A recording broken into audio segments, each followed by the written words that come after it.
As a person আমি শাকিবকে meet করেছি আগেও। শাকিবকে আমার বেশ ভালো লাগে। শাকিব বাংলাদেশে বড় স্টার। অতীত ভুলে গিয়ে অবশেষে বরবাদের জন্য শুভকামনা জানালেন সুপারস্টার জিৎ।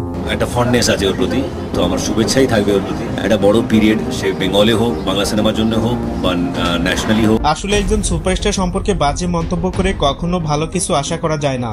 মূলত এটাই প্রমাণ করে দিল সুপারস্টার জিৎ। বরবাদ প্রসঙ্গে জিতের মন্তব্য কি সেটাও জানাচ্ছি। বেশ কিছুদিন আগে জিতের একটি মন্তব্যকে কেন্দ্র করে সোশ্যাল মিডিয়ায় অনেক আলোচনা এবং সমালোচনা হয়। মূল ঘটনা ছিল শাকিব খানের সিনেমা ভারতে রিলিজ দেওয়ায় জিৎ বলেছিলেন, বাজার খোলা আছে, চাইলে যে কেউ আসতে পারে।